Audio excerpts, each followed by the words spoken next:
opportunities. And it's not just that, we just give out information and no much use of it. Like it's really inspiring. I'm delighted to hear that. Great feedback. Okay. So our guest is already available and here. So in a few minutes, is going to be starting. And so before it starts, there's some highlights I want to make about the applications. Well, not so many people are here, so maybe I'll just leave it till another time. So our special guest is by name Prime. I think you can already see from the list of people here that there's someone bearing Primal. That's awesome. So he did his program undergraduate program in China. Okay, so he knows the nooks and corners of China. So at least he knows far much better than every one of us here. Okay, so he's an international. He's currently resident in the United States, but so maybe I should give you a little highlight of his journey so that you can understand where this person is coming from. Okay, so he started his life in Nigeria just like every one of you. So he's basically a Nigerian, and when he was to go for university, so I think he started his undergraduate. I'm sure he'll give us better story, but let me just give you an introduction. So he started his undergraduate as a Nigerian, just like everyone, and then it came to a time where he got a scholarship to study in China. He actually got two opportunities, so he went for that of China, one for United States, one for China. I went for China, and in China, he just was just accumulating so many scholarships and things like that. And then he spanned through his academic years in China, finished. Upon completion, he started some projects and postgraduate stuff. But then it seems God called him to the United States, and he's in the United States studying, doing his what do you call that now? His postgraduate, that's what we call it in Nigeria, but actually he's doing his graduate study. So you will do me well to welcome our special guest to this to the platform in person of Primus. Welcome, Mr. Thank Prime. you, thank you. You've already finished my story now. I don't, I don't have any other thing to say. I'm happy to be here. Thank you, everyone. Thank you to Ayomide AY for bringing me onto this platform. So he told me that he wanted me to share a little bit of my experience some time ago, but I wasn't able to make it at that time. But today I had to make out time to share with you guys. And this is a very good platform for me to share my experience and help others who are also interested. I know Nigeria is currently facing Japa season. Everybody wants to Japa.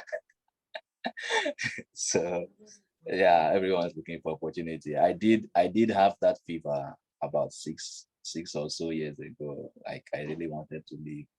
So that was how I ended up in China. I did get, like he said, I did get two admissions. One was for the USA and the other one was for China. But the one for China was a scholarship, so I went for the one for China.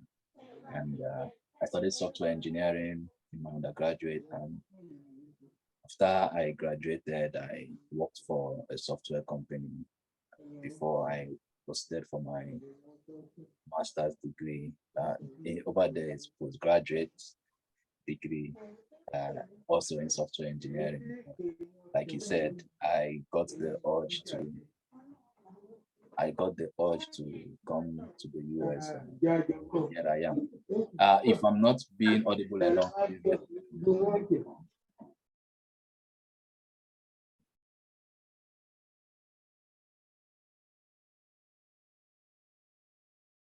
Yeah, I think there was a mute on your end. So yeah, thank you. I'm unmuted. Yeah. So I was going to share my screen from my PC, but my Zoom is having issues. So that's why I'm on the mobile now. That means I won't be able to share my screen, but I'll be able to give you as much of what I have as possible. All right, let's jump into it, shall we? Uh, this is streamlining admissions to China. And I'm going to give you a summary and then we take it from there. All right. In summary, um, what are the things you would be needing? You would need to choose a university and a course, and you will need to complete your application online. The applications are always online. Even if you are resident in China, you will still do the applications online. And then you would have to complete your payment fee. They always charge payment fee. Although I did at one time there was they have a certain fee level. Most of them will charge you like 400, 600 RMB. I don't know how much it is in Naira at the moment. Before I left, the Naira value was about 100 and something. So it depends on, so let's just say maybe 40 something thousand, 50 something thousand would be the cost. Okay. Then after you pay your application fee, is directly charged to the university. The university will charge you. No, nobody else will charge you. That you don't need an agent. Actually, you don't need an agent. Many people go for an agent. If you do have the money, if you don't mind, you can go for an agent. You would have similar chances. Quite honestly, you have similar chances. The thing is that the agents, they'll give you a list of the things you want and they speak directly to the school. They are agents of the school. So usually they have a quota, right? They supervise them with a quota, and with that quota they have to fill their quota. So if they present anyone to the school usually takes them. Yeah, but if you do it yourself, it doesn't also take too much process. If you follow the instructions and the way Ayomide has been telling you to do your stuff, you get the same result. Actually, all my applications, both the one for China, the one for US, I did them all by myself. I've never used an agent before. So yeah, it works very fine. Now, when you have paid your application fee, you would have you would have the on the account you created for the application, you will be able to track the admission. You see when it is being processed, so on and so forth. And if there is a document that they require you to additional document, that's what I'm saying. If there's an additional document they require you to add, they will let you know by email and also on the application form, application page. Now, the admission process takes about 1 to 6 weeks. Yeah, that is when you have applied. It takes about 1 to 6 weeks for you to receive a reply. Now, let us move on to, let's break it down, right? Application documents. I termed it application documents for PhD, but I know there are also people who are here who like to have a bachelor's and who also want to go for master's. So it's the list is basically almost the same, but there'll be slight differences, and I'll tell you where some of those differences are. All right. So one of the documents you would need is the online application form. You don't need to print it, nothing. It's on the website, so you fill everything in there. It's rare for you to find a university over there that will ask you to send them a document. So usually the documents they need from you, they will ask you to bring it. Like if you get an admission, you have to bring it with you so they verify it. Yeah, and no forgery, because if you do forge and they find out, you automatically lose that admission. All right, moving on. So I've said the online application form, which you will find on the application website. Online submission of your certificates and your degree, and your complete transcript, whether it be undergraduate or postgraduate. So if it's undergraduate, you have to submit your transcript and your certificate for high school or college, depending on where you went to, right? So If it's for graduate studies, you have to submit your undergraduate transcript and any other certificate that you have. Then the applicants need to submit certified hard copy upon request. Yeah. So when you are requested to submit a hard copy, that is when you have arrived. So in the application stage, don't worry about it. Everything is online. Now then, you have to submit your statement of research or SOP. Like I was going through AY's videos, and yeah, he always talks about SOP. So you have to have a good statement of purpose or statement of research interest or statement of research proposal. It depends on the department and what you want to study. Right, it depends on the program and the department of study. All right. Make sure there's no plagiarism. If there's plagiarism, also it will bring down your points. So be sure not to have plagiarism. Now you also have to present two academic referee letters. Those two academic referee letters are also going to be submitted online, but you have to put the person's details, complete details, and everything in the reference letter, right? And I'm not here to tell you how to write reference letters and SOP. Ayomide is already doing those things, so I don't need to explain that to you. Right now, here is the interesting part, right? So the part I was talking about, the research interest and the research proposal, that's for PhD students. Some master's program also ask for it, but that part is usually for PhD students. Undergraduates don't need it. Masters and PhD usually need it, but the size or the length of the words are different. So for PhD, you have to have about, I think, 1,600, and then for masters, you have to have 800 words in there. Okay. Now, another thing is if you want to study in Chinese, you get better scholarship if you study in Chinese. But if you study in English, you also get good scholarships. I mean, the scholarships in China are very good. Okay, and for the Chinese study, if you want to study in Chinese, you have to get what they call Han Yu Shui Ping Kaoshi. Han Yu Shui Ping Kaoshi or HSK is a Chinese level exam. So depending if you're studying for a graduate program, you have to have for a master's program, we were required to have the HSK 4, level 4. For PhD, you're required to have HSK level 5. So actually, during the course of the master's program, you have to also take a HSK level 5 by the time you graduate, so you can use it for your PhD. All right. So you need that if you're going to study in Chinese. Now, if you're studying in English, you don't really need to present like an English document. Some universities will ask you, some won't. If you come from an English-speaking country, you don't need to do that. You just need to present your transcript and the seats in English. But if you studied in, let's say, maybe in a French-speaking country or some other country, then you need to present either a TOEFL or an IELTS certificate, right? So those are what you need depending on the language. So in China, there are only two languages of instruction. There is Chinese and there is English. So if you're going to learn in Chinese, if you're going to be taught in Chinese, then you need the HSK. If you're going to be taught in English, the thing is a little bit dicey, right?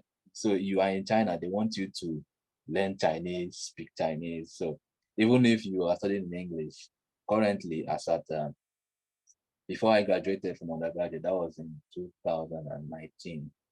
They started to have like they decided to change it. When I got admitted, I wasn't required to have a HSK certificate because I was studying in English. But in 2018, they changed the whole process. So whether you're studying in English or you're studying in Chinese, you need to take the HSK exam.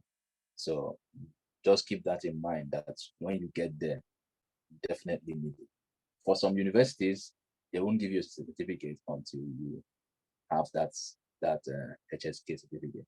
They'll just give you a transcript and give you like an unofficial copy of your result. But if you want to get the full one, you have to take the exam. Now the exam is, I mean, it's Chinese, so it's a bit difficult, right? But the certificate you get from it to be able to use it for 2 years, and then you have to take the exam again. So that's an as an aside, just so you keep it in mind, right? Now, you need to present what they call foreigner physical examination. When you apply, when you go to the application website, you will see a list of forms that you need to download. One of them is the foreigner physical examination form. So you take it to a government hospital, not any hospital, government hospital. For my own, I did it at a general hospital. So you go to a government hospital and you do the exams, and then the doctor signs and stamps it, right? So you upload it to the application website. Now you also have to present a no criminal record. Yes, so you have to go to a police station in the area where you live. Although mine, I did mine in Lagos. Yeah, so you have to do yours. Actually, if you do it in Lagos or Abuja, it's kind of like makes everything easy, right? Because those places, they know the names of those places. Okay. Now, it has to be valid for 6 months. So that's what is it called? That no criminal record that you are getting. By the time you are applying, it has to be valid for 6 months. So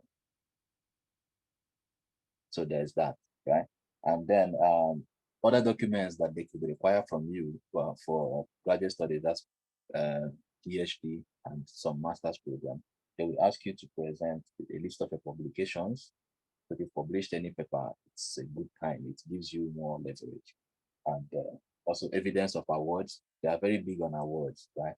So if you've had awards and stuff, present the evidence of it, the documents, the paper, or even the award itself. Even if it's a plaque, take a picture, present it, right? Uh, I don't know about medals. I got a lot of medals as well, but I never used them. Yeah, so I don't know if they will accept those, but plaque certificates they will accept. All right, and if you have professional qualifications, you have to also present evidence of them. Now that's it for the application documents. They are similar, almost like I told you, just slight difference, and it's just mostly at the research interest and proposal part. Right? So they are almost similar. Now, he when I was talking with AY, he told me I should present list of universities and the courses, right? So we're going to take a look at some of those universities and courses. Now, in China, they do a lot of courses there. The programs there are also interesting. I mean, they've got good education system. So there are very popular universities that you would, I mean, if you don't mind, you can go to them. Now, the interesting thing is they are not expensive to go to, because if you do get a scholarship, and I'm here to tell you that 80% of people get scholarship, so it's a very high score, right? But it doesn't mean that the scholarships are similar. The scholarships are different, and I'll talk about them after this. Right? The scholarships are different. They have different categories. And I'll talk about it now. If you want to go into chemistry, I'm going to give you the top universities for each one. Right? I will also, I think I will try to make a list. But if I call the field you're interested in, you can write it down. Right?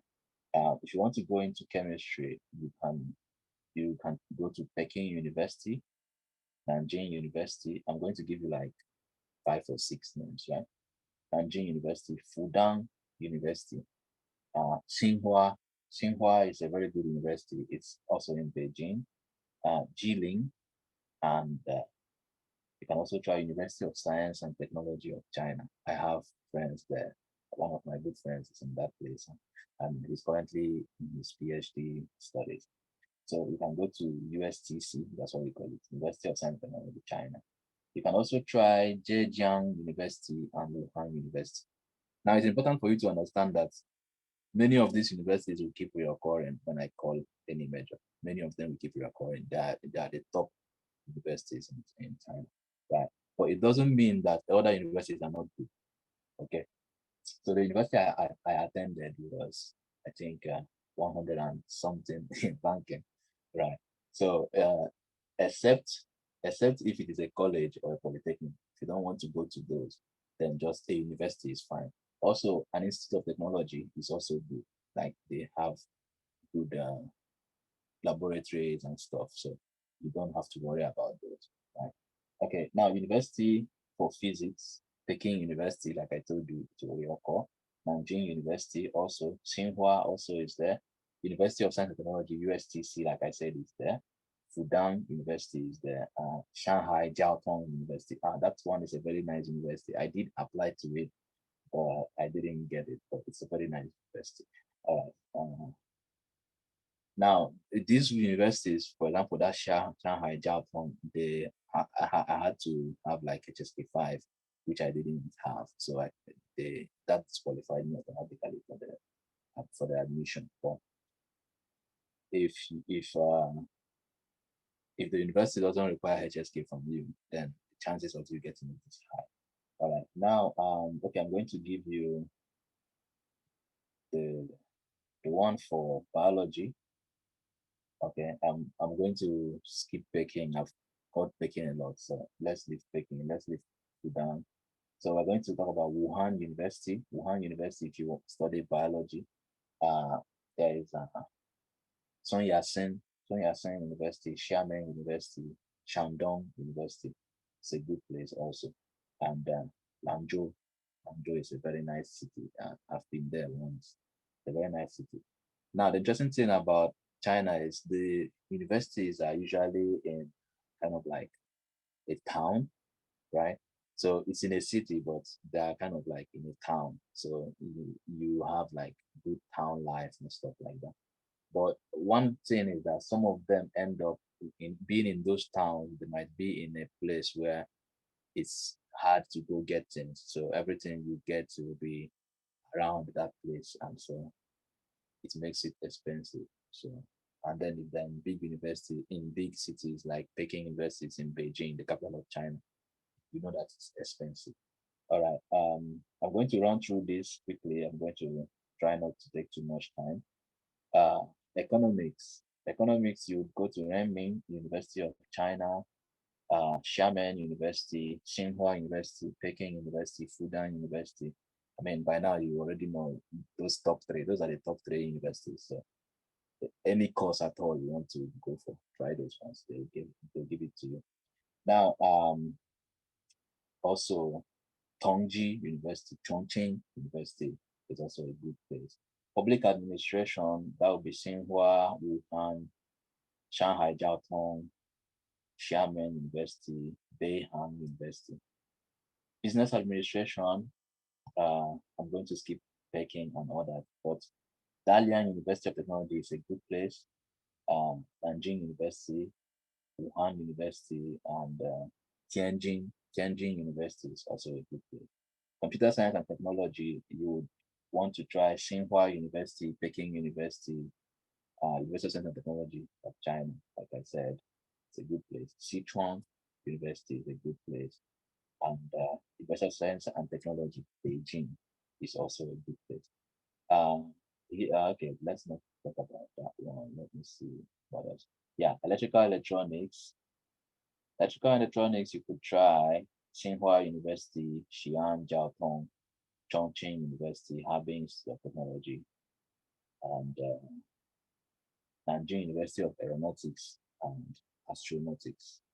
Right. Okay, that's a few of the popular courses.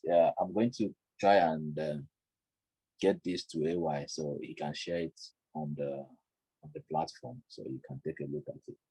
Right. Now I'm going to talk about scholarships so that I don't take too much of the time. If you do have, let me see, is there anyone asking a question at the moment? Yeah, I'll send the file. Thank you very much. I'll send the file. Now, okay, let's talk about scholarships. So China has different levels of scholarship, different categories of scholarship. The scholarships are they are exhaustive, quite all right. It's not like infinite, but you also have a lot of options. So hold on, let me open this document. Yes, you also have a lot of options for them. Now there is the Chinese government scholarship. It is called CSC. That's Chinese scholarship, China Scholarship Council, or something like that. It is the Apex scholarship in China. It's the Apex, and it has three categories. It has category A, category B, and category C. Now there is the provincial scholarship. Provincial scholarship is scholarship given by provinces. For example, Beijing province could give a scholarship. Jiangsu province could give a scholarship. Jiangxi could give a scholarship. Shanghai province could give a scholarship, and so on. So provincial scholarship. Then there is the city scholarship. The city could give you a scholarship, but that one is not very common. The one that is more common is the university scholarship. So the university you are applying to usually has their own scholarship program as well. So they have that one. And most of the time it's called presidential scholarship because the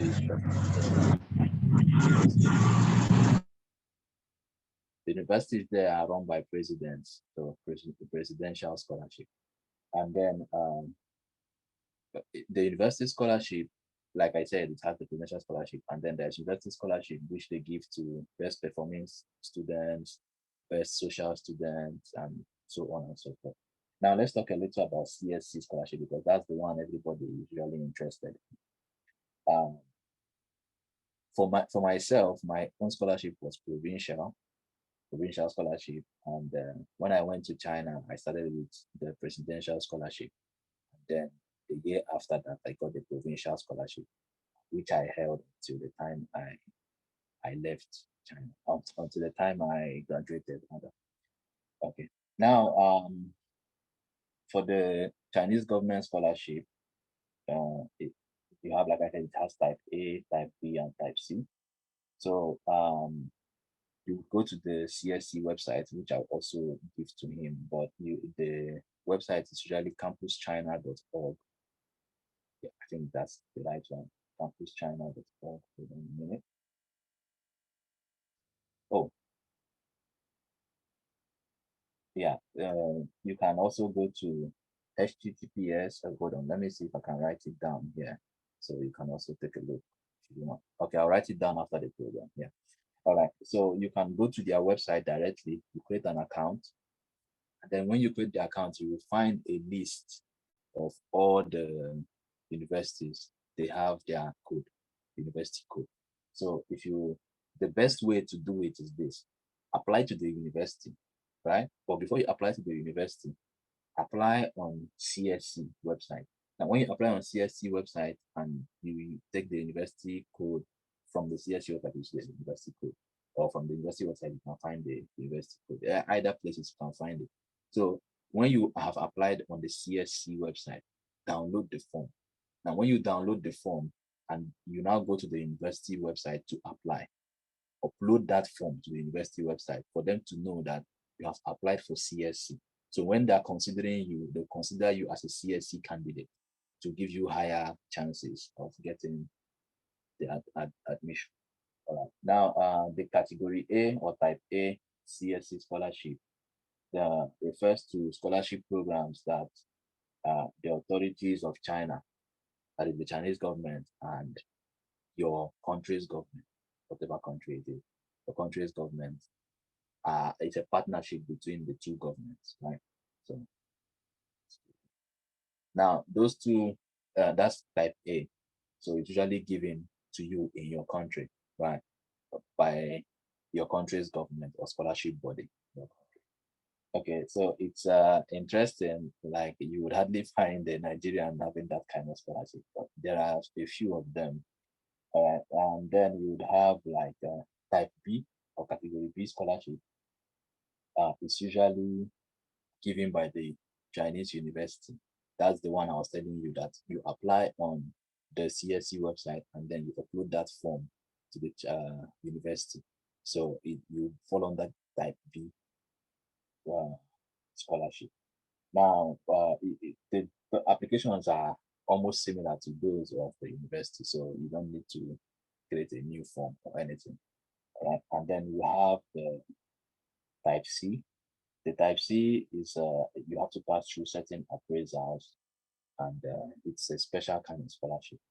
Now, what are the benefits of those scholarships? Right, that's what you would want to know. Now, the type B scholarship and the type A scholarship, the stipends are high. Okay, depending on the university, for master's program, you would have like between 900 to 1,006 for master's program, and for PhD, you would have between 2,000 to 3,000 or thereabouts. RMB, sorry. I don't know how to convert it right now, but yeah, the because you can do the maths, right? Yeah, you can do the maths. So for the graduate program, sorry, for the undergraduate program, you could get between 600 to 800. 600 to 800, you can get as the stipend for the undergraduate program. Now, usually universities have dormitory, so you get to live in the school dormitory. That means they tell you they pay for the accommodation, but usually you're living in the school dormitory. So that's like they're paying for it because you don't have to pay. All you have to do is submit your name, scholarship type you have, and then that's it. Right. So for you buy your electricity, you buy your water, your food. Okay. So type B scholarship, like I said, undergraduate has between 600 to $800. Sorry, 800 UN, 800 RMB. Master's program has between 900 to 1,006, 1,008. And then PhD has from 2,000 to 3,000 something. Okay, now it's important for you to understand that you will find better information on the university website because those things are subject to change, right? The government can decide tomorrow to either bring it down or take it up. You can't question them about it. So that's that. Now, the university scholarship, or rather the provincial scholarship, what it does is it's kind of like a competitive scholarship, right? So they look at your academic record. That is why you can't get it until you arrive and you've had a year of study. Yeah, so you can't get it until you have because they usually look at your academic record, see your performances both academically and socially, and then the school will now submit your name to the province. Now, when the school submits your name to the province, the school has already vetted you, you've passed the mark, right? Yeah, then they now submit your name to the province. Now, the province will give you a scholarship with stipend, but because you are still an active student, you won't get the money, right? It just to just cover your tuition completely. So if your tuition was, let's say, for example, 23,000 RMB, 20,000 yuan, it will cover your tuition. You don't have to pay tuition for that year, right? And then the next year, if you still qualify, they'll submit your name again like that. You continue like that. Now, the interesting thing is upon graduation, right? If you're still qualified for that, you get paid the money now because you're no longer an active student, right? So they now pay you the money. So they can pay you between 15,000 RMB to 20, 23,000. Yeah. So that's how the provincial works. So, like I said, the provincial, you get it well when you have arrived and you've had a complete year of study. And that's when you can get it. So from second year, you can get it. And yeah, it covers your tuition completely. Yeah. Then um, the university scholarship, the one I called the presidential scholarship. The presidential scholarship is given to you by the university. It's not under the CSC, right? So the university itself gives it to you. And now for you to qualify for all these scholarship, first you have to be non-Chinese. So if you're Chinese, you can't qualify for that for all those scholarships. You have to be non-Chinese to be able to qualify for it. And then your country has to be eligible if you are going for the type A scholarship of the CSC. The country has to be eligible to like they have to have that partnership. It's called Belt and Road Initiative. That's what the Chinese government call it. Belt and Road Initiative. Yeah, so it's kind of like linking countries to China, right? So the country has to be also in that Belt and Road Initiative for me to get it. I don't know how much time I have, but I'm coming to an end soon. All right. Then with the presidential, you have tuition free, but you have to pay your health insurance, your accommodation, your books. You have to pay for those. Yeah. So uh, that one about, like I told you, 80% of people who apply to invest in China get admission, right? But between 40 to 60% of out of that 80% usually fall under presidential scholarship. So keep that in mind when you are applying. Yeah, you usually see it on the website. The website will show you that, yeah, we have presidential scholarship. So when you apply, just select that option. If you don't want to go for the CSC route, then what kind of when you are filling it in for the CSC, what do you need to do? Just the application, like I said, you find it on the CSC website. Use the application, upload all those documents I listed earlier. Just upload all those documents, right? And choose the type of scholarship you want. Is it type B or type C? If it's type A, you usually don't qualify for it. It will show your, your country, right? So your country will give it to you. Then, let me see.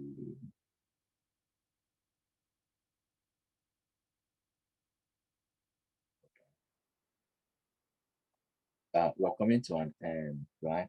Now, let's say you've applied for the admission and you were successful at it. So what do you do when you have become successful with the admission process?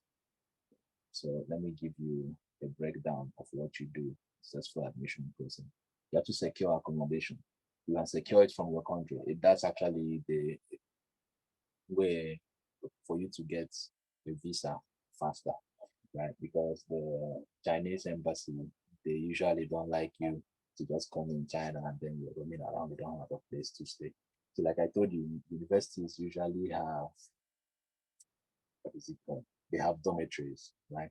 So you can, it's the easiest way to get, and hardly you will find a university that would allow you to live off campus for the first year. It's difficult. So for the first year, just secure the dormitory, university dormitory accommodation. So when they give you the admission, the criteria, when they send you the notice of admission offer, they will tell you that you should pay a certain fee to accept that admission. Now that fee you are paying is for accommodation. So if you don't pay that fee and you take that letter, I mean, it's not a full admission offer, so you're wasting time, right?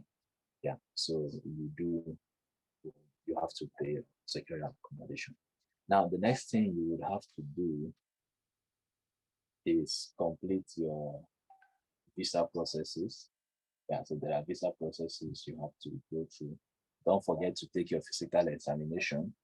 That your physical examination, especially if you're studying above 6 months, it's important. You need to take your physical examination. Then you need to begin your visa process, like I said. Go to the embassy near you. Yeah, if it's in Nigeria, it will be in Lagos or Abuja. So you can apply. And then you start to prepare your luggage, buy your air ticket, and then make sure if you have, for example, if you have someone you know there, try to reach out to the person. If the person has time, the person can come and pick you. Because trust me, if you don't have anyone picking you up the first time you arrive in China, you will be lost for a few minutes. Myself, I said a few minutes, a few days actually, not just a few minutes. Myself, I had to sleep in a bus station like the entire night because no one picked me up and I didn't know where to go, and everybody was speaking in a very odd language. I was speaking English and they were speaking something else. So I couldn't communicate, they couldn't communicate, we were all lost, and yeah, so they couldn't help me, right? So if you have someone there, make sure the person picks you up. If you don't, contact the school and try to come to China within the date they give to you. For me, I wasn't able to come to China within the date they gave to me, so they couldn't pick me up. I had to do it by myself. So try to come within the date they give to you. And then when you arrive in the school, you have to present all those documents that you submitted online. You have to present all of them for them to be verified. But if your application is not successful, don't worry that your document is out there floating or something. They will just destroy it. They will delete all the information on you. Actually, even the account you created will be deleted. So you won't even be able to log in onto the next admission time. Now, the next question will be, when is the application date? When is the deadline of the application? The application usually starts between April and ends by July 30. But it depends on the school. Some schools extend it to August, right? And like one of the videos Ayomide made, he said the earlier you apply, the better the chances you get. That's how it is. So the earlier you apply, the better the scholarship you will get. So if you apply early, the higher the chances of getting the CSC scholarship type B. The later you apply, the lower the chances of getting the very good scholarships, right? So try to apply early. Start from April. Start to visit the school website that you have chosen from April. Start to visit the application website from April. Try to do your application. Make sure to pay your fees. Actually, whether they give you the admission or not, there's no refund on the fee. So just pay your fee. Now, like I told you, the fee is usually cost between 400 to 800. But there is one university, I'm going to give you the name. I did get admission there as well. When I was applying for my master's program, I got three admissions. One at the school I graduated at, one at this school I'm about to mention, and another one. So this school I'm about to mention is the top university in Jiangsu province. It's called Jiangsu University. Jiangsu University, the application fee is the cheapest of all the universities in China. The application fee is 200. Others will charge you 400. Even schools that are not as high ranking as this university I just mentioned, they will charge you like 400, 600, 800. But this university charges 200. Jiangsu University is the name. And it has a very good foreigner community. The foreign students there are quite high compared to other universities in the same province because it's a top university. It's very high ranking. Yeah, and they give good scholarships as well. Yeah, so you can try to apply to that place. The fee is less. All right, and I think with this, I'll be coming to the end of this presentation of mine. If you do have any question, please you can put it and I'll answer. And then I'm going to send the list of universities, like I said, although it might not be today because I after now I have some other things to do, but definitely I mean they will upload it to you. All right, thank you very much, and I hope you do have a wonderful day or evening for us over here. Our day just started. All right, thank you. I'll give the floor over to Ayomide to continue. Awesome, awesome, awesome, awesome, awesome. We are happy to hear from our special guest, Prime. That's awesome, really. It's just as those we should just continue and not stop here. But I just have something quickly I want and plan to do for us. We know he has lived in China for a long time. So can you just give us some chinko, you know, So Chico, like the language, you want to get some chinko sounds. oh, long. Okay, Dajaha, 哦 我 OK，我叫卡布，我的中文名字是卡布啊。现在我在美国，我的 Why are you laughing? So, like, now how much are you Yeah. sending me? Because 我的专业是软件工程，我很喜欢软件工程是我的生活。I'm hearing change, change. It's like you want to collect change.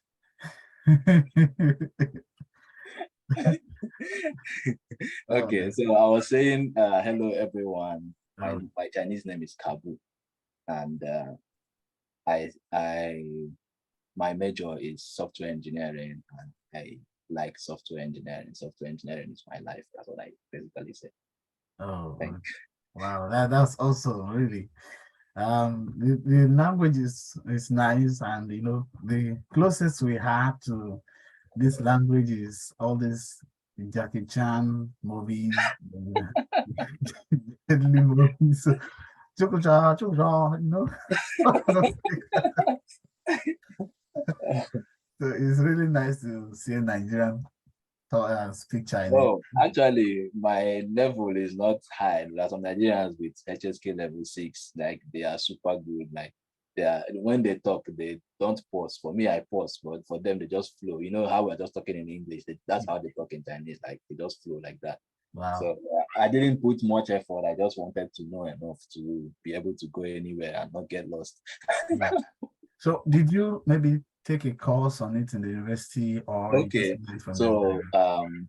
you if you study in Chinese, right? You would have everything would be in Chinese. So you would have like an entire curriculum designed around Chinese speaking, Chinese words, and all that. But for me, my language of instruction was in English. So I had uh, I had a class, or yeah, a class, a Chinese class, just one class, where they taught us the basics, how to construct sentences, which starts first, which starts last, and stuff like that. But apart from that, I mean, you're living in China, so everybody you're talking to is Chinese, so you would have to pick up a thing or two, right? Yeah, and even you just reminded me, let me say this, right? When you are going to China, don't put in mind that you'll be able to work. Chinese visa for students does not allow work of any form. In the US, you could have like 20 hours or something like that. But in China, you don't have that luxury. So it's just study, study, nothing else. You can't, if you're working, that would be considered illegal. And if you get caught, you could go from jail time to being sent home. Hmm. So yeah, I forgot to mention that. So I'm mentioning it now. Okay. Yeah. So, and then you mentioned that the first year you have to be at the dormitory or something like the Yeah. concept of hostel. Mm. So, even if I'm married, I'm coming with my Okay. wife or dependent. Mm. So, how does that work? Okay. So that's quite an interesting question, right? Uh, PhD, masters and PhD, you are allowed to bring your spouse, but they also have to apply Okay. for visa. Yeah, you can't just bring them on a dependent. If you bring them on a dependent visa, they can't do anything. They just sit at home, right? So some people bring their spouse on a dependent visa, and then after they now look for study visa for them, right? So in universities where you bring your spouse, they will give you a room for you and your spouse, right? It depends on how the dormitory is structured. If the dormitory allows is mixed gender, then you and your spouse can be in the same room. It's okay. But if it's not mixed gender, they would have to make special provision for you. So probably they'll put you like in one room and your wife in the next room, Oh, something like that. but Yeah. still in the dormitory. Yeah, but still in the dormitory. Oh my. Yeah. So, Then there are a few universities that can allow you to live off campus. Yeah, oh, there are for the yeah, but first year, right? majority is dormitory. Yeah. Oh, okay. So, But the I'm dormitory sure. conditions are nice sometimes. Okay. Some of them are like apartments, some of them are just single rooms. So it depends. Okay. I'm sure there are other people with questions, but maybe I should just exhaust mine before I allow others to come in. So, still about this stuff. If I have a partner, let's say a wife or a husband, how do I go about, must I bring them as dependent, or there could be other ways where they could work? What's that? You mean your family? Not family, maybe my wife, or if I'm a lady, my husband. Is there a way I can bring them into China and they can work without being a dependent that's Okay, settled? so they would have to, if you want them to come to China without being dependent on your visa and the technicalities that are involved with it, they would have to find a job in China. Then the employer has to be willing to sponsor their visa to come to China, right? Yeah, and for them to, if you are fortunate enough, they find someone who would employ them in the place where you are schooling, then that's fine. But the thing is this, employers would first consider Chinese before they consider a foreigner. So except they don't have Chinese qualified for that job, then they can look outside, right? So like people used to come to China often using English teaching. But the interesting thing is English teaching is a bit dicey, especially now.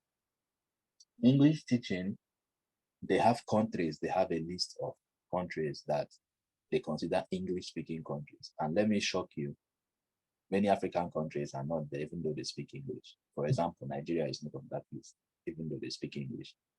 Kenya is on that list. South Africa is on that list. I think those are the only two African countries on that list. The rest will be Australia, USA, UK, those ones. So yeah, you see your chances are already limited to start. So except if you are professional in some kind of field, yeah, and they don't have a Chinese qualified for it, then they can take you. So that's how it is. So your spouse can find a job if it's possible, if they're able to find a job and the employer gives them the letter. There's a letter they will give you which you take to the embassy, then they'll be able to come. Okay, so I know there are other people with questions, so let me allow them. If you have a question, now the floor is open to you. All right, you can unmute yourself.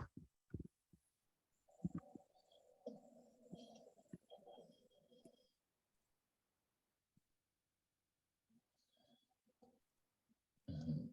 I just saw someone's chat. Okay. The 你叫什么名字? It's 名字. Any question? Anyone? Um, you did not call Oluwajenet. Would you like to maybe ask a question? Call Stephen Paul or Albetile Amos? Yeah, if you have a question, this is time to ask.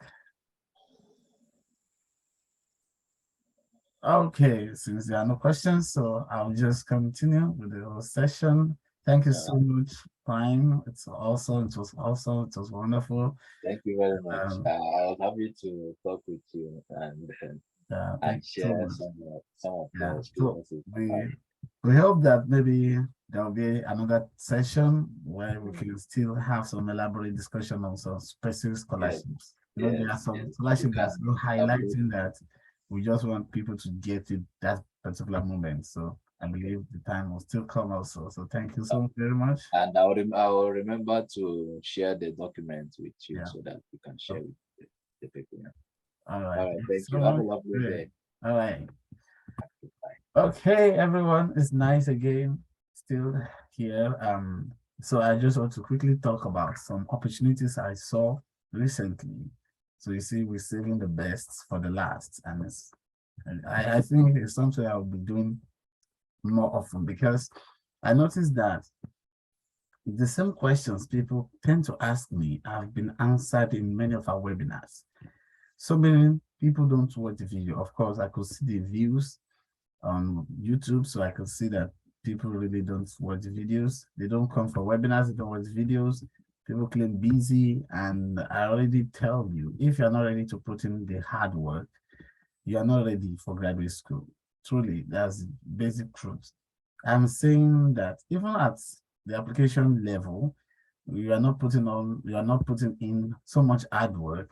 It's already obvious that in in fact, if miraculously you get the scholarship, you are not going to do well in graduate school because graduate school is all about it's all time consuming. That's why sometimes I tell you guys, some of you send me SOPs. I'm like, okay, send me a reminder for weekend because weekend is the only time I can really squeeze out something to really work on things.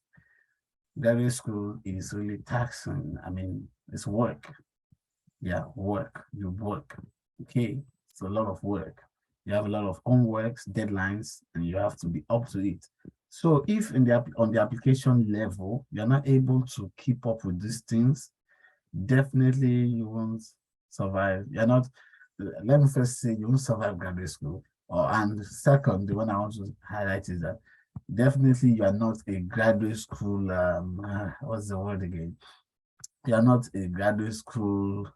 Oh my, that word I'm looking for. Well, it's good. Maybe when I Material. remember. Yeah, thank you, material. You're not a graduate school material. Yep. So just relax with your BSc and try to find something to do with it. But if you are it's from here that you display distance. So get to work. You know that it's work. Stop all this busy. Everybody's busy. Like really, everybody's busy. Even if you are doing nothing, you are busy doing nothing. So busy, everybody is busy. So please get to work. Create if you can't plan your time now, then you won't successfully plan it in graduate school. Yeah. Meaning you are actually not a graduate school material. Yeah. Yeah, it's sounding terrible, but if I don't tell you the truth, who will? Well, it has to be me. Anyway, so you need to put in the hard work, please. Hard work. Do if you can schedule to stop sleeping too much.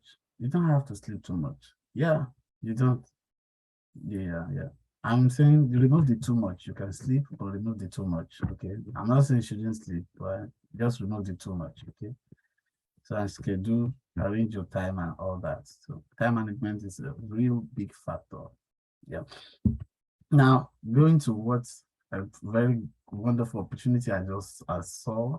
I think I posted a part of it on the group today. I don't know whether it's today. To me, it was yesterday, but it seemed like you guys already crossed to a new day at that time. So for me, I posted it yesterday, a part of it actually. So I want you to check out this school. I think they have amazing offer. You can check for your course and your program. There are some courses that require GRE. So if they require GRE, you don't have GRE, then don't just find another program that works for you and you're sure that what it is good. So this school is called West Michigan University. So go look for it. I think I posted for people in Department of English, people in I think mathematics. I can't remember exactly, but a few programs I posted for the links to a few programs there. But now I've given you the name of the school, so just go ahead and find West Michigan University, check through their graduate program, and look at your the eligibility and all that. Okay. Yep. Then there's also one more. Let me quickly check that out. This one has fundings and scholarships. Um, Yeah, now what is really beautiful about this one is that they also have housing. Very rare schools in US give you housing, like give you housing accommodation. That's what I'm saying. How do you put that word? Almost every school in US has housing, but you pay for it. You pay for your housing, okay? But this school offers housing, meaning your housing is included in your scholarship, so you don't pay for housing. Yeah, that's exciting. Really, if you know what that means, it's exciting. So this school, apart from the fact that you get scholarship, you also get housing benefits. So I didn't check their health. Maybe they also cover your health insurance. I didn't check that, but you can check that yourself. And what's the name of this school? The offer. That's oh my god. All right. So the name of the school is. Let me admit this person before saying it, so that they benefit from what I'm going to say. So I'm talking about someone who is just joining us. Oh, the person has joined before, probably was disconnected and now is rejoining. Okay. Well, the thing is taking so long for the joining. Probably the network is terrible. So the name of the school, you can check it out. I will, in fact, not probably, I will not post it on the group. This will help me to see people who are really actively involved in these things, who are serious. They are those who participate in our webinars and or watch our videos on YouTube. So if you know we did something productive in our webinars and you really want to get those benefits, then it's something you can just go to. We send the links to our YouTube videos every week. Then just go and check them out. But if you feel it's not unimportant, then you won't. So I want to really see those that are serious. So I will know how I'm going to be sharing information a lot. And I tell you, I'm going to be doing a lot of videos on the YouTube channel, not webinars, just short videos to give details on some applications. And only those who probably are subscribed to our channel will be able to see those videos. Yeah, these are going to be strategies to help fish out the serious from the serious. I think our population is so much. Yeah. So our population is so much. Yeah. So we don't know who is serious and who is not serious. Okay. So someone asked a question, sir. I didn't get the name of the second school you mentioned. West Michigan. No, that's in West Michigan. If I said West Michigan, then apologies. Not West Michigan. Western Michigan University. Western Michigan. Then the second one, I've not mentioned it, so that's why you didn't get the name of the school. Okay. So I'm going to mention it now. The name of the school is Meredith College. So everybody can get the spelling. I'm going to type it. Yep. Yep. Meredith College. Yeah, that's it. You can see it now. Check out the school. They give you housing, like for your, it's included your scholarship, housing. I'm talking about both undergraduate program, undergraduate and graduate programs. So check it out. I just stumbled on it. I've not researched much about it, but it's so exciting that they have um even housing. They give you housing with your scholarship, free housing. Nice. Okay. So it's nice to have you guys again. Before, and we are closing on this note that one of us just got admitted into my school. How awesome is that? You know, I was saying so confidently about a week or 2 weeks ago, I told you if you apply to my school, you are getting it. Yeah, some of you didn't really know the validity of what I was saying, but I just knew because there are some things I saw, I knew, some information I had access to.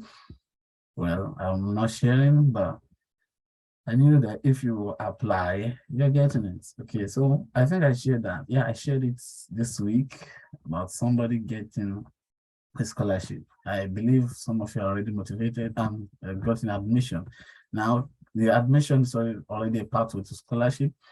Okay, so for my school, um, departments, the way departments issue out scholarship varies. So the moment you get admission, just know you are already being considered for scholarship for funding, especially if you indicated that in your application. Okay, so this an awesome thing. It's a step forward, it's a step to progress, and it's awesome.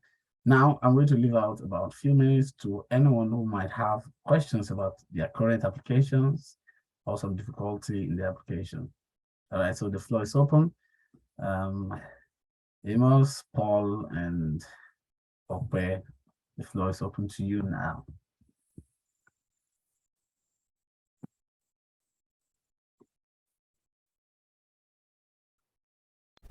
I don't have any questions for now. Okay, okay. All right, so I assume it's the same case with everybody else. All right, thank you so much for coming. It's an awesome time, I mean. Um, Now I need you to be aware that we are drawing closer to the end of the application season.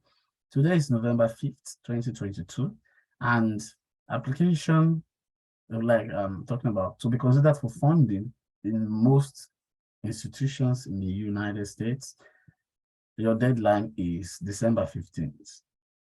And that is approximately 1 month and 10 days from now. You might think, oh, it's a long time. I tell you, it's a short time. So you might want to be submitting your applications quickly. Now, to add to that, thank God I talked about that. I remembered something I intended to share. I was talking about it in one of the webinars. It's on the YouTube, on our YouTube channels. I was talking about it in one of our webinars, and I mentioned that you can, you need to start submitting your application. I talked about October season, the first week or second week of October, they sit on the submitted applications so far, and then they start dishing out admissions. And for schools that do admissions with scholarship, they dish out both admissions and scholarships to people. So the application deadline has not reached yet. But the first category of people who submit application are considered for funding. And those whose profile meets funding, they give out funding to them. So imagine if most people qualify for funding have submitted, what space is left? And they have given out all the available funding. What space is left for you? You want to submit in the ending of November. What space is left for you? You want to submit, this idea, maybe African ideology, you submit the deadline day or a day to deadline. No. If your application is okay and ready and everything, submit your application and bombard your referees to submit your recommendation, to submit their recommendation for you. Bombard them, disturb them. Because if even if though you are submitted and all that, the application fee has been waived and all that, if your referees do not submit, if you don't have the required number of references, they won't sit on your application. They won't consider your application until those documents are completed. So you want to submit quickly and then bombard your references, your referees. Okay.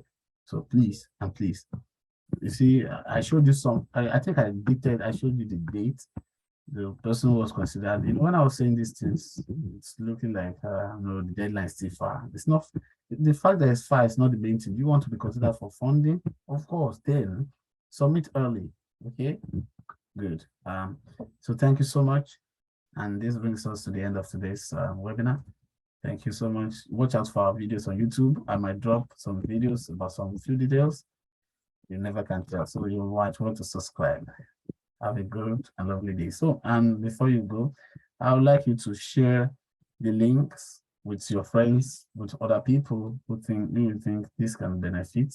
I'm talking about the WhatsApp link so that they can participate. There are a lot of information on scholarships and very few are really utilizing it. So you might want to share with other people who it might also benefit. All right. Thank you and have a lovely weekend. If you need to disturb me, now is the time, please. After 2 hours from now. Bye-bye.